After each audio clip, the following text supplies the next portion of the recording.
तमस्तु मा विद्विषावहै।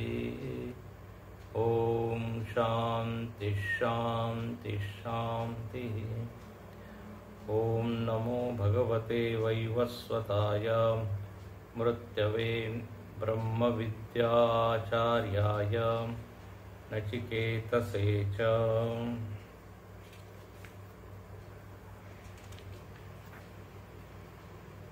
तीसरा मंत्र और चौथा मंत्र। ऊर्ध्वं प्राणम् उन्नयति अपानं प्रत्यगस्यति मध्ये वामनमासीनं विश्वे देवा उपासते। अस्य विंस्रस्य मानस्य शरीरस्थस्य देहिनः देहाद्विमुच्यमानस्य किमत्र परिशिष्यते। एतद्वै तत्।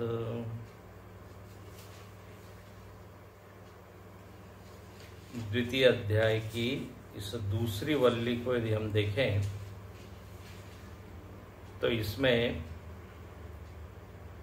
आत्मा का तो वर्णन हो रहा है, लेकिन देह के संदर्भ में आत्मा का वर्णन हो रहा है। देह को आधार बनाकर, देह का सहारा लेकर फिर आत्म तत्व का प्रतिपादन हो रहा है, आत्मा के स्वरूप का निर्धारण हो रहा है। ऐसा लगता है मानो कि जो साधक बैठे हैं वो देहाभिमानी है, तो देहाभिमान को स्वीकार करते हुए श्रुति तत्व का निरूपण कर रही है। हम सब लोग देहाभिमानी ही है, देह को मैं मानते हैं, देह में आसक्त होते हैं, देह में महत्व बुद्धि रखते हैं। तो श्रुति या उसका निषेध नहीं करती या उसको हीन नहीं मानती। अलग अलग तरह के साधक है। प्राय साधक देह के ही स्तर पर है, वो जीवो हम भी नहीं मान पाते, देहो हम ही मान पाते। तो यहां पर श्रुति ने इसलिए पहला ही शब्द दिया है पुरम एकादश द्वारम। यहां से शुरुआत है। शरीर आप मानते हो? बोले हाँ। तो बोले शरीर को एक नगर की तरह आप देखिए, और इस नगर का जो राजा है वो ये जीव है। उसको जीव कहिए, आत्मा कहिए, लेकिन एक उससे भिन्न है।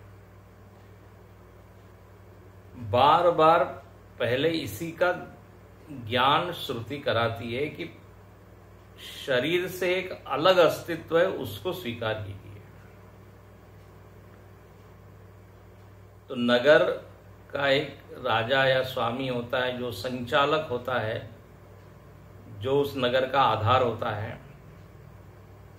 तो बोले ऐसे ही इस शरीर का भी एक आधार है, एक प्रेरक है, वो चेतस है, वो बृहत है, वो महत है।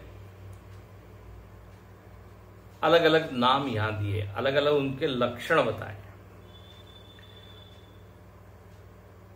फिर अगले मंत्र में भी देह का ही उल्लेख करते हुए श्रुति फिर कहती है मध्ये वामनमासीनम। बोले इस शरीर के मध्य में वो विराजमान है, आसीनम। प्राण ऊपर है, अपान नीचे है। तो जहां हृदय का हमको अनुभव हो रहा है, अहम अहम वृत्ति का जहां अनुभव हो रहा है, बोले वही ये उपलब्ध हो रहा है। मध्य बताकर ये बताया है उपलब्धि स्थान। ये कई बार आता है श्रुति में, हृदय कमल में है, बुद्धि गुहा में है। कई बार इसका हम निरूपण कर चुके हैं। उसको बताने का एक ही प्रयोजन होता है कि आप ध्यान कहाँ लगाइए, उपलब्ध वो कहाँ होगा। हृदयस्थ ही है ऐसा नहीं, बल्कि हृदय मानो कि उसकी सीट है वो हर जगह। लेकिन यदि उसको समझना है तो पहले आप वहां पर जाइए जहां वृत्तियों का उदय हो रहा है, बस वही आपको वो मिलेगा। विचारों के पीछे बैठा हुआ है, विचारों के आधार में बैठा हुआ है। इसलिए पुनः पुनः ये वर्णन आता है, हृत्पुंडरीकम विरजम विशुद्धम अंगुष्टमात्र पुरुष। तो मध्य वामनम आसीनम, फिर से देखिए यहां, बोले आप शरीर को मान रहे, बोले हाँ, बस थोड़ा और आप अंतर्मुखी होइए। शरीर से प्राण की ओर जाइए, प्राण से बुद्धि की ओर जाइए, बुद्धि से वृत्ति की ओर जाइए, और वृत्ति में वृत्तिस्थ चेतन को देखिए। और यही चेतन आपको मालूम पड़ेगा कि ये सबका प्रिय है, वामन है, वामनम संभजनीयम कर। सारी इंद्रियां दौड़ दौड़ कर इसी की सेवा कर रही है। तो इस तरह से इंद्रिय, प्राण, देह, इनका उल्लेख करते हुए श्रुति आत्म तत्व तक ले जाती है। फिर अगले मंत्र में भी शरीर का ही उल्लेख है। ये घटना हम रोज देखते हैं समाज में, कोई न कोई व्यक्ति का मरण होता है। तो बोले ये मरण के ऊपर भी आप क्या कीजिए, चिंतन कीजिए। कौन था जिसके जाने पर ये शरीर काष्ठवत हो गया, शीलावत हो गया, पत्थर की तरह, लकड़ी की तरह, निश्चेष्ट, निर्जीव पत्थर, और उसमें फिर कोई भी फर्क नहीं रहता।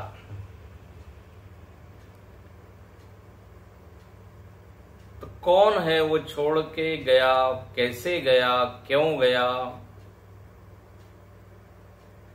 ये एकदम प्रश्न आता है। तो श्रुति उस ओर ध्यान दिलाती है कि एक है जो विमुच्यमानस्य किमत्र परिशिष्यते,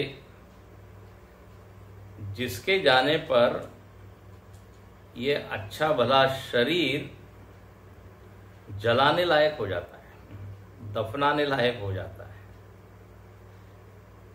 जिस शरीर की हम इतनी इसको सजा रहे थे, इतना उसको मान सम्मान दे रहे थे, अब वो देखने लायक नहीं रहता। यहाँ उदाहरण दिया जैसे पुरस्वामिन विद्रवण यो पुरवासिनाम, नगर का परसों भी हमने आपको उदाहरण दिया था। नगर में बड़े बड़े ऑफिस से, बड़ी बड़ी संस्थाएं, वो सब शिफ्ट हो जाए तो नगर का चार्म, नगर की चमक सब फीकी हो जाती है। आगे उदाहरण दिया है घर का। तो बोले कोई है, अब इसके ऊपर विचार कीजिए। अब ये जो बिंदु है, इसके ऊपर आज तक लोगों को एक प्रश्न बना हुआ है कि ऐसा क्या होता है कि ये मरण की घटना घटती है। अच्छा, नचिकेता ने भी यही प्रश्न किया है, उपनिषद की शुरुआत में ही किया है। मनुष्य लोग इसी पर चिंतन करते रहते हैं। अच्छा, प्रायः तो क्या लगता है कि प्राण अपान व्यान समान उदान, हार्ट किडनी लीवर, इन सब के कारण ये शरीर चल रहा है। इसमें ज्यादा सोचने की कोई आवश्यकता है नहीं। लेकिन यहां पर अब अगला मंत्र जो है उसमें इस बात का निषेध किया है कि जो हम मानते हैं कि इन इन तत्वों के कारण जीवन चल रहा है, बोले वो आपकी अधूरी समझ है। इसलिए अगले मंत्र के ऊपर भाष्य लिखने के पहले एक पंक्ति भाष्यकार लिखते हैं। आप देखिए 101 पृष्ठ पर नीचे की जो पंक्ति है, स्यान मतम प्राण अपानादि अपगमाद एवं विध्वस्तम भवति। प्रायः तो लोग यही समझते हैं कि प्राण अपान में कुछ गड़बड़ी हो गई तो सब चीजें नष्ट हो गई, शरीर मृत हो गया। तो श्रुति यहां कहती है नहीं, इसके ऊपर थोड़ा और विचार कीजिए। प्राण अपान आदि अपगमाद एवं विध्वस्तम भवति, न तो तद व्यतिरिक्त आत्मा अपगमात प्राणादि भी एव ही मर्त्यो जीवति इति न एतद अस्ति। बोले प्राणादि के अपगमन से व्यक्ति मरता है, उसके अतिरिक्त आत्मा नाम की कोई चीज है और उसके निकल जाने से व्यक्ति मरता है, उसके होने से जीता है, ये मानना चाहिए। केवल प्राणादि के कारण ही जीता है, न एतदस्ति, ऐसा नहीं है। अब देखो, लोग अनुमान करते हैं कि हाँ कोई एक है जिसके कारण ये शरीर की धारणा बनी हुई है। गीता में भी भगवान कहते हैं, जीवभूताम महाबाहो ययेदम धार्यते जगत।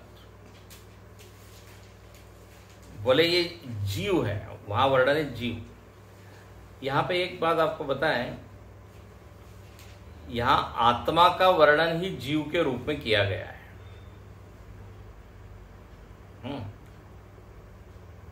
आत्मा शब्द का प्रयोग किया है, क्योंकि कई लोग बोलते हैं आत्मा थोड़ी आती जाती है, जीव जाता है, जीव आता है।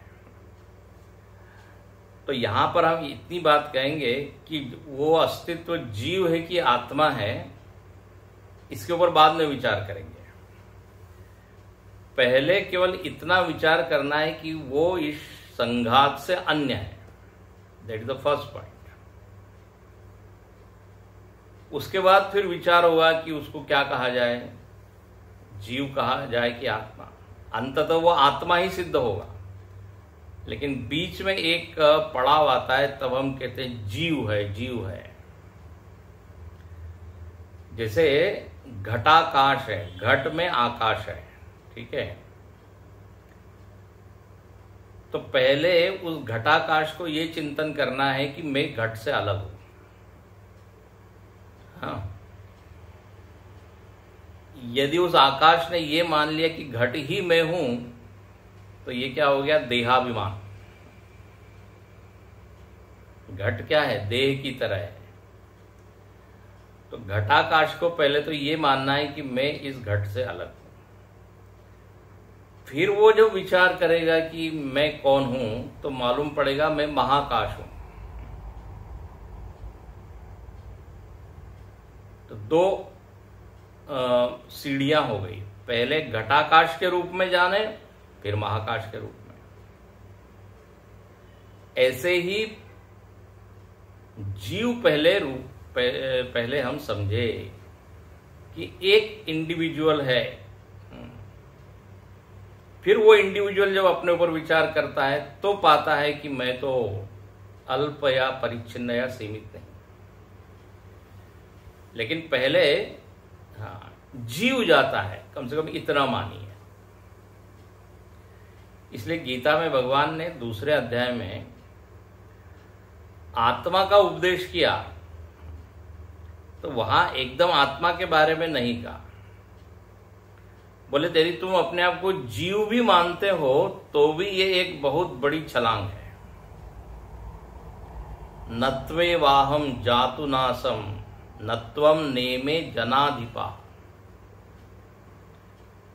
कहते हैं ये सब कौन जीव है, जो पहले भी थे, आज भी है और आगे भी रहेंगे। तुम अपने आप को जीव ही मानो, ऐसा भगवान कहते हैं। और फिर आत्मा का वर्णन करते हैं। तो जीव जाता है कि आत्मा जाता है, ये अभी छोड़िए, एक है। अब जो सामान्य व्यक्ति है वो इस जीव को भी नहीं स्वीकार करता। वो कहता है भस्मीभूतस्य देहस्य पुनरागमनो कुतः। ये देह ही है और इसके भस्मीभूत होने से सब कुछ समाप्त हो जाता है। न पुनर्जन्म है न पूर्व जन्म था।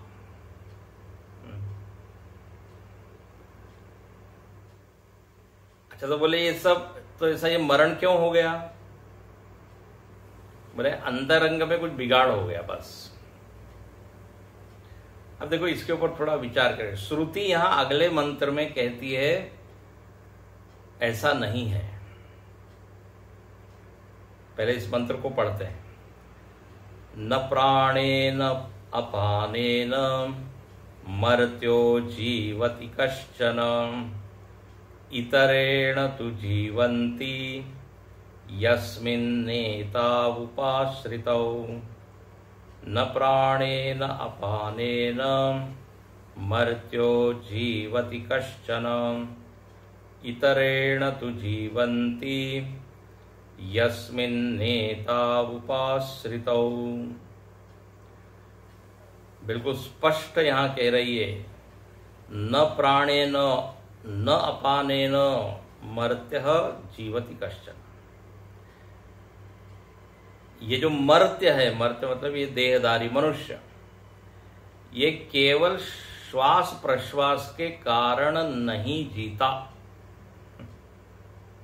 ओ बोले फिर कैसे जी रहा है?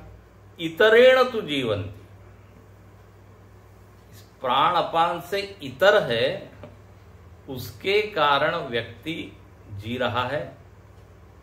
उसके होने से जीवन है, उसके न होने से मरण है।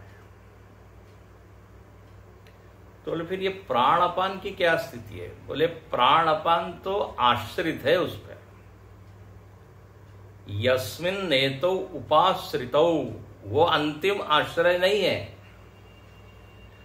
प्राण अपान स्वयं उसके ऊपर आश्रित है। इसलिए प्राण अपान को जीने के लिए उसकी जरूरत है।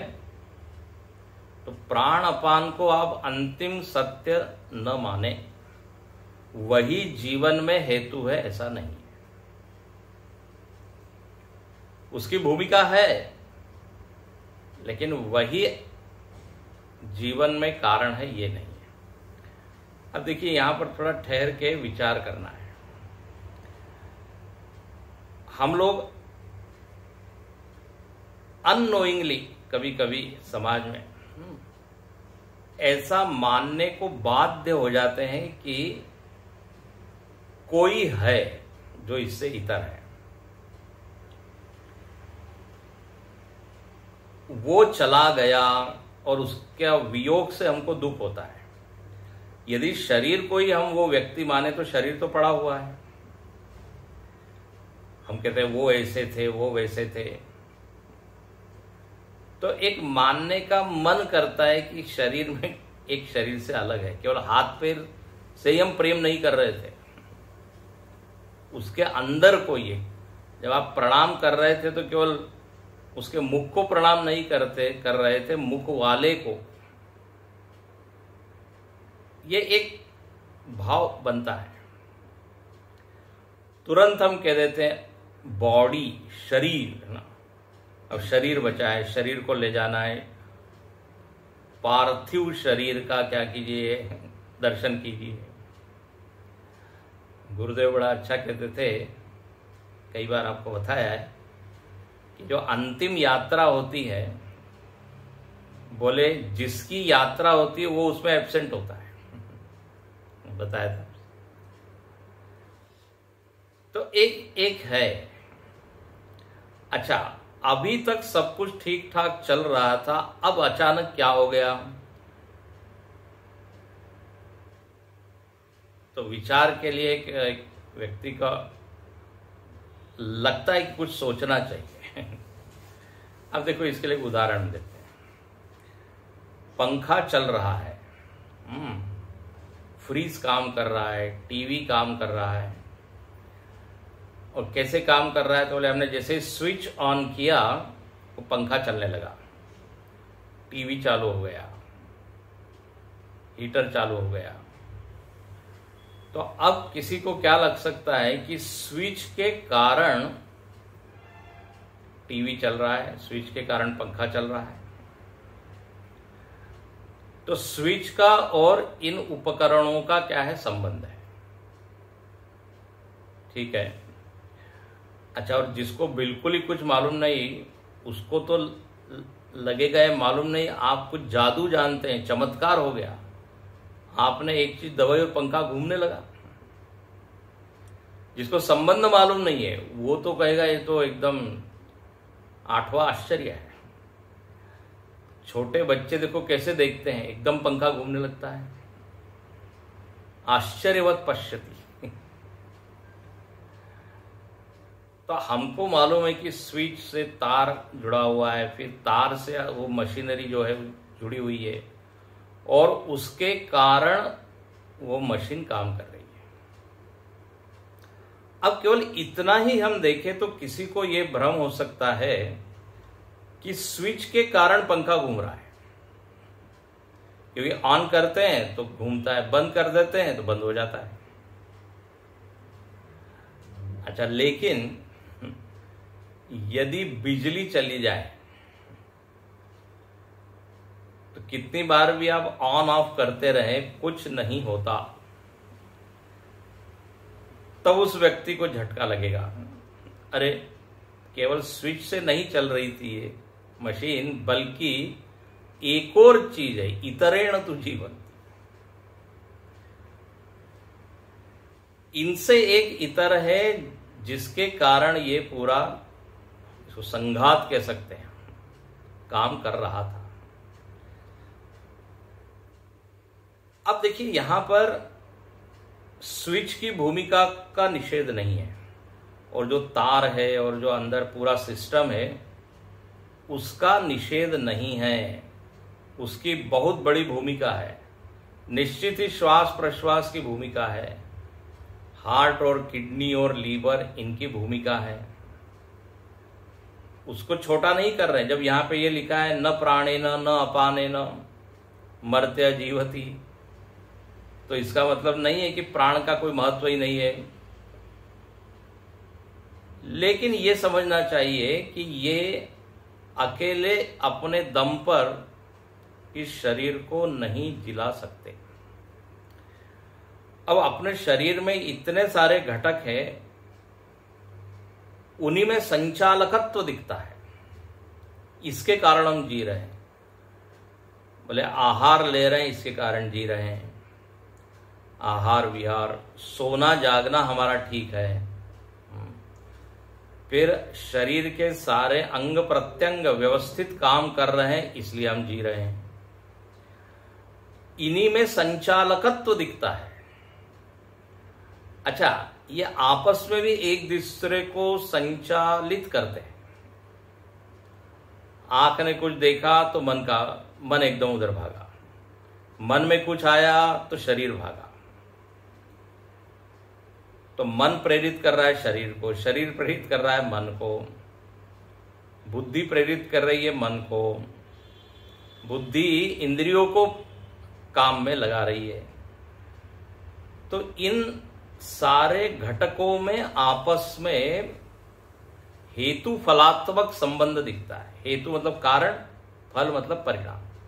इसके कारण ये हुआ, मैंने भोजन ठीक से नहीं किया इसलिए पेट दर्द होने लगा। हो गया ना, एक में एक कारण बन गया, दूसरा कार्य बन गया। तो ऐसे आपस में शरीर, इंद्रिय, मन, बुद्धि, इनमें निश्चित ही संबंध है और एक दूसरे को ये प्रभावित करते हैं। अच्छा, केवल परेशानी नहीं करते, एक दूसरे की मदद भी करते हैं। शरीर जब सो जाता है तो हीलिंग होता है, कहते हैं हीलिंग। प्राण जो है देखिए व्यस्त है, 24 घंटे प्राण काम करते हैं। तो इसमें कोई दो मत नहीं है कि ये पूरा सिस्टम, ये संघात काम कर रहा है। लेकिन अब यहां प्रश्न ये है कि किसके होने से ये सब व्यवस्थित हो रहा है। अब कार में सारे मशीन के अलग अलग पार्ट है, एक्सेलेटर है, ब्रेक है, स्टीयरिंग है, सब है। अच्छा, फिर भी गाड़ी नहीं चल रही है। बोले क्यों नहीं? बोले ड्राइवर नहीं है। अब मशीनरी में कोई खराबी नहीं है, लेकिन जिसके उपस्थिति में वो मशीन बढ़िया से काम करेगी वो चीज नहीं है। तो एक उस मशीन से इतर है।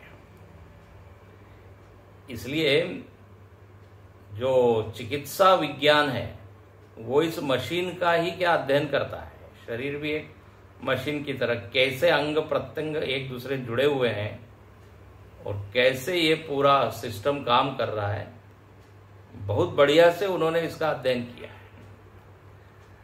लेकिन श्रुति थोड़ा एक कदम आगे बढ़ के कहती है कि एक है वो इनके पीछे है। तो गुरुजी ने उदाहरण दिया, बोले केवल ऑक्सीजन से ही हम जीते, तो बोले एक ऑक्सीजन की तो कोई कमी नहीं है। एक ऑक्सीजन सिलेंडर लाइए, उसके नाक में डाल दीजिए और पंप कीजिए। जब तक वो जीवन तत्व उसमें विद्यमान होता है तब तक तो वो ऑक्सीजन काम करती है। उसके बाद कितनी ऑक्सीजन डालिए, वेंटिलेटर पर रखिए, कितने ही मशीन जोड़िए, फिर भी वो नहीं जीता। कई बार इसलिए हमने कहा है कि लाइफ सपोर्टिंग सिस्टम तो हॉस्पिटल में है, लेकिन लाइफ क्रिएटिंग सिस्टम या मशीन अभी तक नहीं है। तो इसलिए ये एक ऐसा विषय है, हालांकि लोगों को समाधान होता नहीं, क्योंकि देह और स्थूल चीजों में ही इतनी महत्व बुद्धि है कि ये सूक्ष्म तत्व एक है, स्वीकार करने में कठिनाई होती है। लेकिन अनजाने में करते भी हैं। जो अभी मैंने बताया, कई लोग एक एक्सपेरिमेंट करते हैं, विशेष रूप से वेस्टर्न वर्ल्ड में प्रयोग करते हैं। तो बिल्कुल मरणासन है, उसको एक क्या कांच के जैसे बॉक्स में रखते हैं और देखते हैं अब ये मरेगा तो क्या होगा।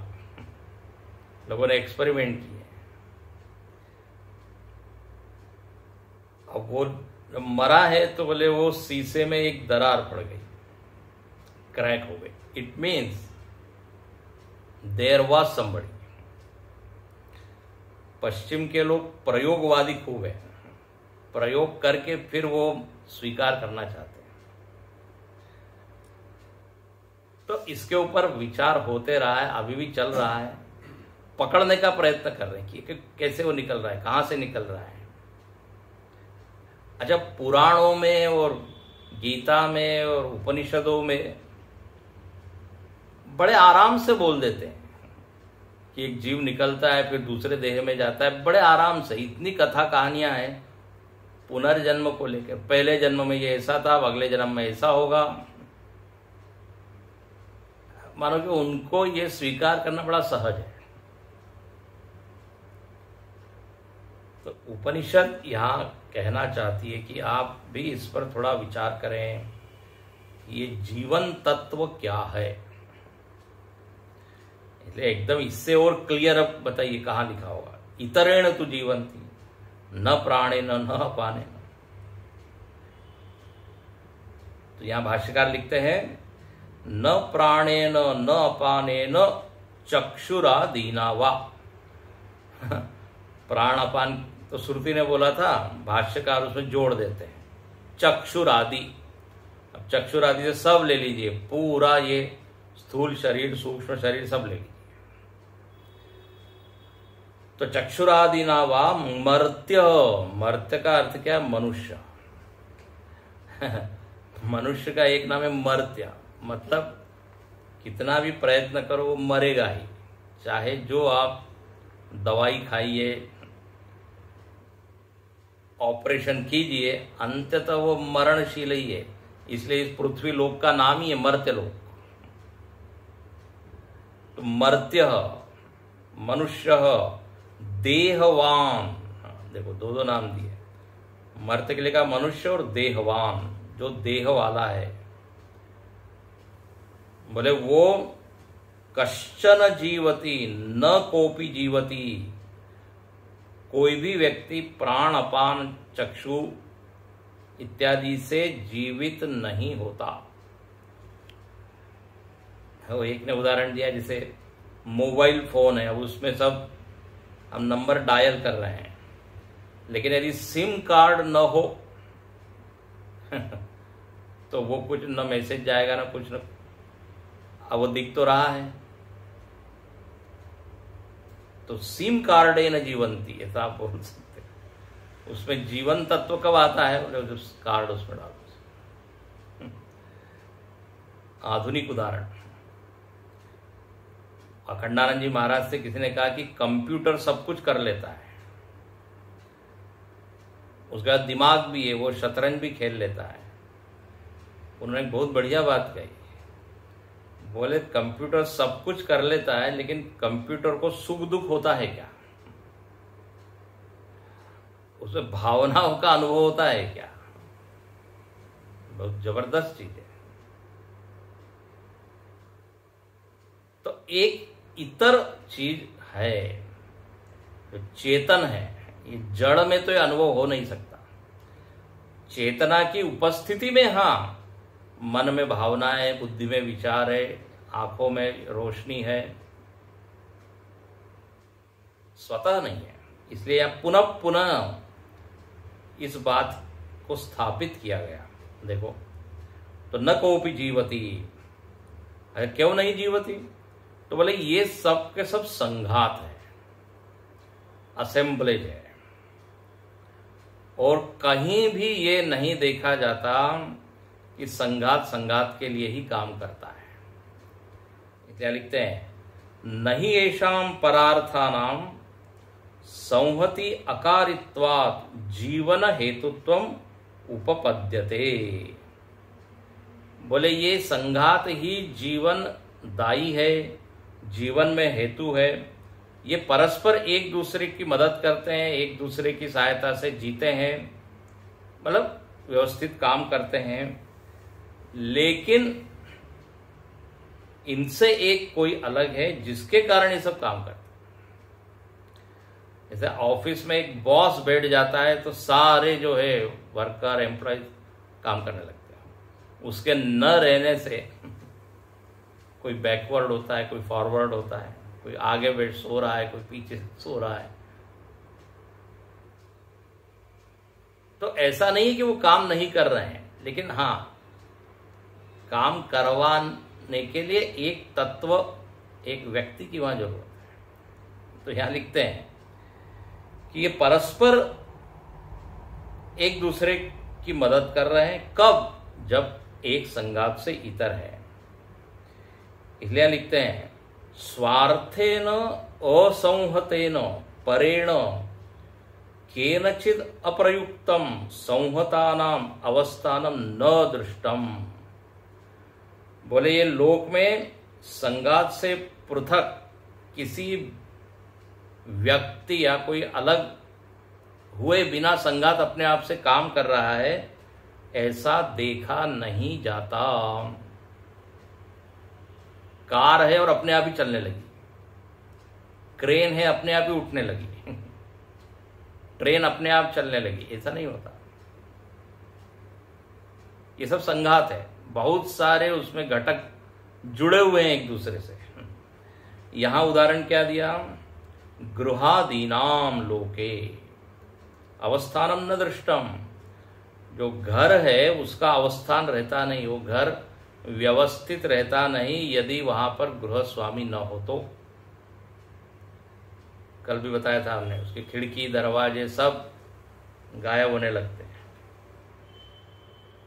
कंकड़ चुनी चुनी महल बनायो, लोग कहे घर मेरा, ना घर मेरा ना घर तेरा, चिड़िया रेन बसेरा। महल बनाते हैं बहुत बढ़िया, एक समय उसका वैभव होता है।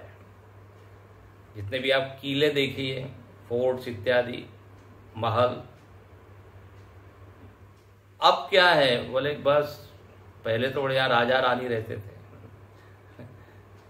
एक महात्मा ने बड़ा मजाक किया, बोले जो 2 कबूतर बैठे हुए ना इस खंडर में, यही पहले वाले राजा रानी। इनकी इतनी आसक्ति थी कि कबूतर के रूप में वहां बैठे हुए।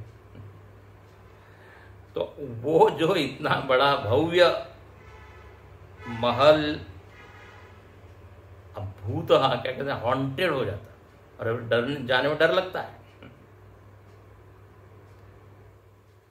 तो कोई था जिसके कारण वो सब चीज बढ़िया थी, सुंदर थी। तो न दृष्टम गृहादिना लोके, तथा ऐसे ही प्राणादीनाम अपि संहतत्वात् भवितुम अर्हति। बोले ठीक इसी तरह ये प्राणादि संघात रूप है, इसलिए इनकी भी स्थिति स्वतंत्र रूप से नहीं हो सकती। भाष्यकार इस सिद्धांत को बार बार बता के पक्का कराना चाहते हैं कि इस सिद्धांत पर आप जरा विचार कीजिए। हेतु भी देते हैं, उदाहरण भी देते हैं। संघातस्य परार्थत्वात्, ये हेतु है। तो इसलिए अब शरीर इत्यादि तो संघात है ही, ये स्पष्ट दिखता ही है। हजारों तरह के घटक इसके अंदर काम कर रहे हैं। जैसे कोई फैक्ट्री होती है, उस मालिक की उपस्थिति में फैक्ट्री बहुत बढ़िया चलती है, वो गया कि वो फैक्ट्री बंद। अतः इसी तरह इतरेण एव संहत प्राणादि विलक्षण, इससे अब स्पष्ट और कहां पे उपदेश होगा। यहां कोई क्या कहते हैं धुंधलापन नहीं, साफ साफ कह रहे इतर। जो प्राणादि जो कि संहत है, मतलब संघात है, उससे कोई विलक्षण होना ही चाहिए।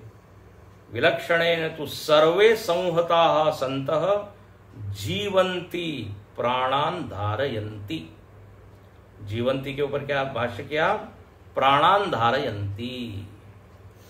प्राण अपान के कारण ठीक है हम जी रहे हैं, लेकिन प्राणों को कौन धारण कर रहा है? बोले एक है चैतन्य। प्राण और चैतन्य में स्पष्ट आपको भेद दिखाई देगा। प्राण काम कर रहे हैं 24 घंटे, लेकिन प्राण में ज्ञान नहीं है, भावना नहीं है, विचार नहीं है। और हम लोगों में विचार है, भावना है।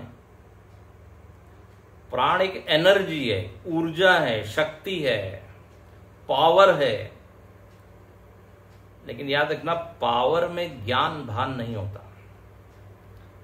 हीट एनर्जी, इलेक्ट्रिक एनर्जी बहुत सारी चीजों को चला सकती है, लेकिन उसको चलाने के लिए कोई एक अलग चाहिए। अपने आप से नहीं वो चल सकती या उपयोग कर सकती,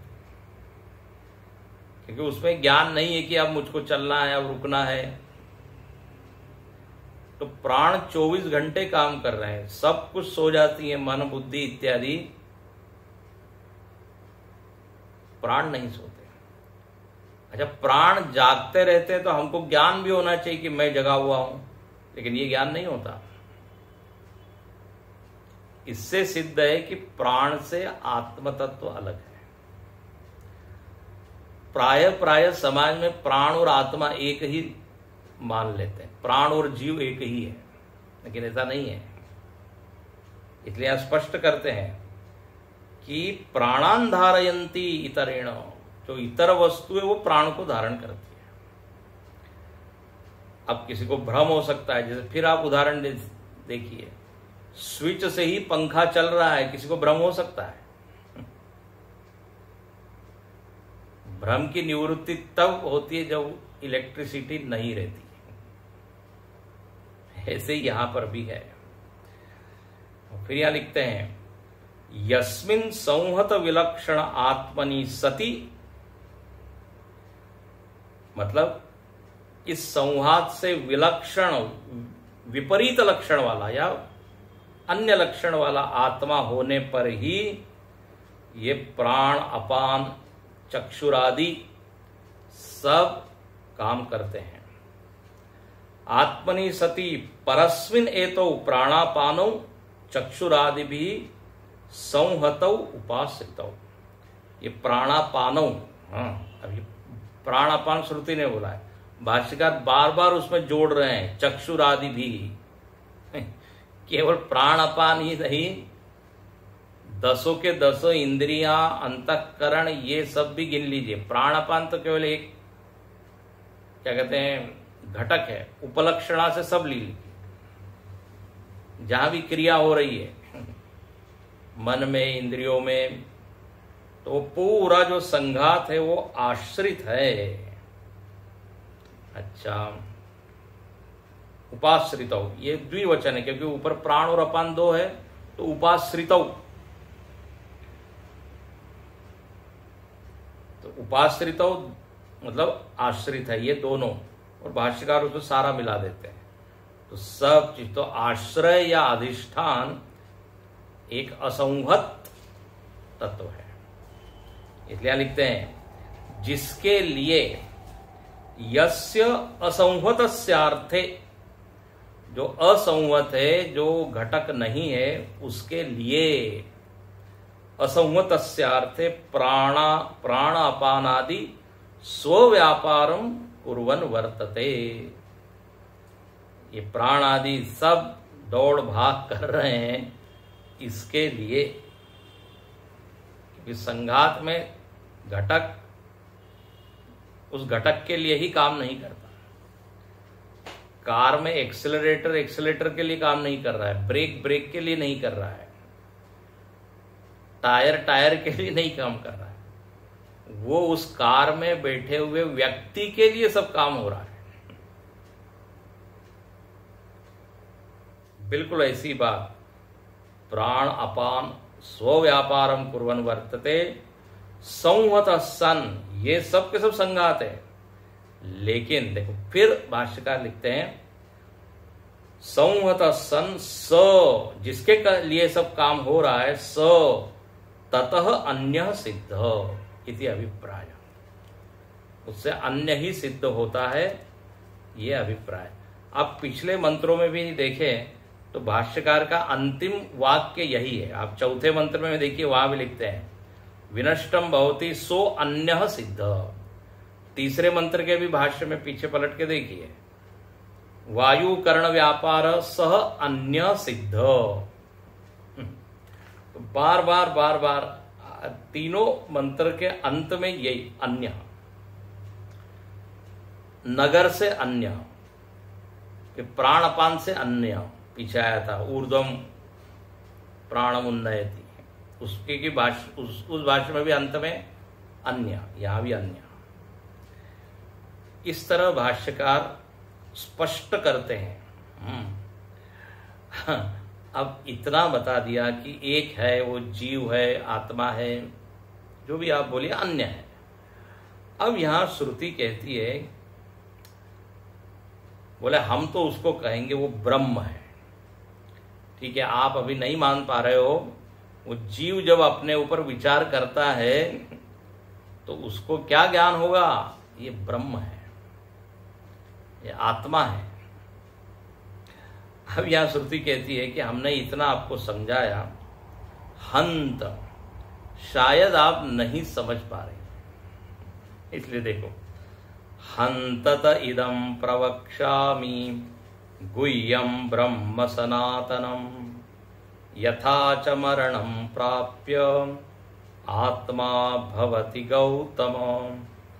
हंतत इदं प्रवक्ष्यामि गुह्यं ब्रह्म सनातनम यथा च मरणं प्राप्य आत्मा भवति गौतम। हे नचिकेता, हे गौतम, उदाहरण संबोधन दिया। श्रुति कहती है हंत। अब ये हंत शब्द का अर्थ क्या होता है? ये खिन्नता के अर्थ में आता है, थोड़ा दुखी होने के अर्थ में। मतलब वक्ता बोल रहा है और श्रोता के मुखचर्या को देखकर वक्ता को लगता है कि ये ग्रहण नहीं कर पा रहा है, तो बोले अरे इतना समझाने पर भी हंत, नहीं पकड़ पा रहे हो, तो ये शब्द आता है हंत।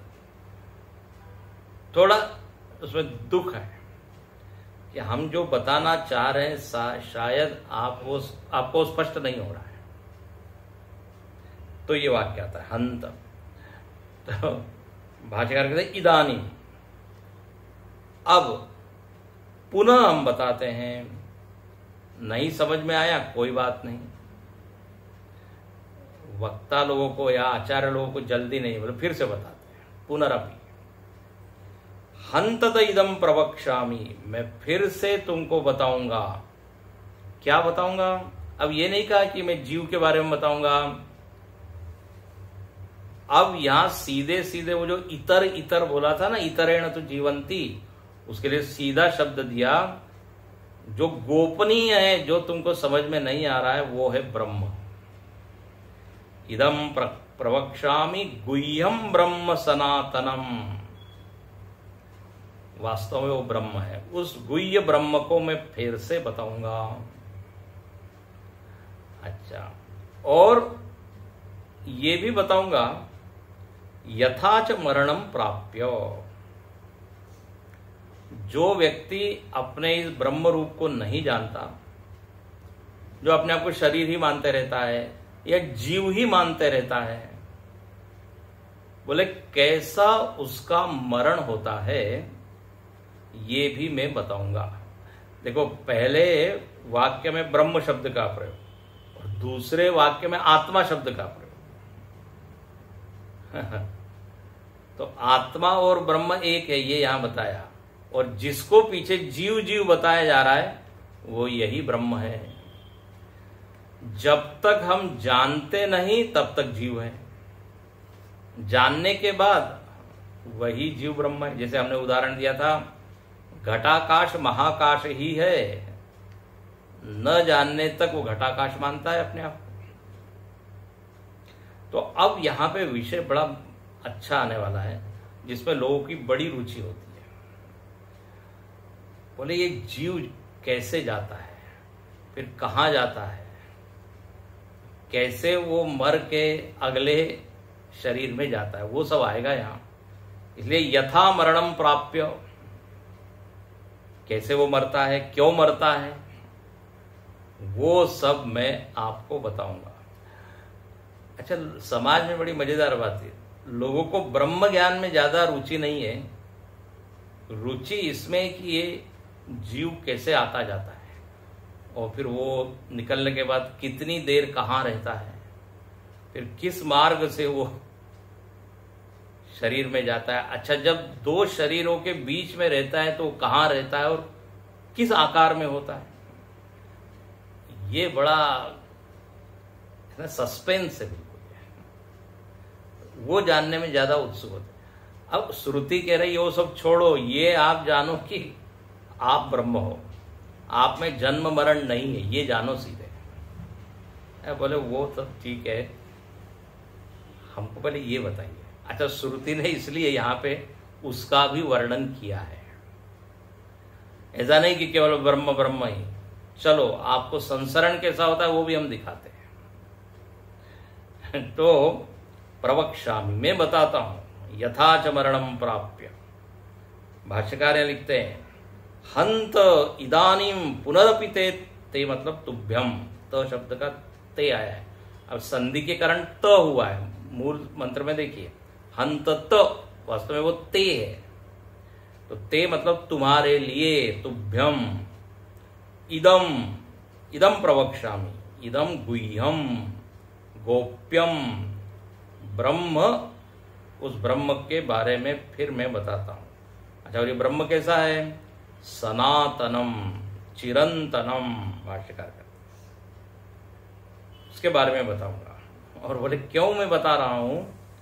क्योंकि यद विज्ञानात् सर्व संसार उपरमो भवति, ये है जिसके विज्ञान से सारा जो संसरण है वो शांत हो जाता है, संसरण समाप्त हो जाता है। संसरण मतलब सतत हम परिवर्तन का जो अनुभव कर रहे हैं, सतत हर क्षण परिस्थितियां बदल रही है तो उसमें हम भी बदल रहे हैं, हमारे विचार बदल रहे हैं। देखो, संसरण केवल परिस्थिति में या बाहर ही नहीं हो रहा है, जगत में ही हो रहा है, इतना नहीं है, पूरे अंतर व्यक्तित्व में, अंतर जगत में भी सतत संसरण है। मूड बदल रहा है, पढ़ने का मूड था, अब मूड नहीं है,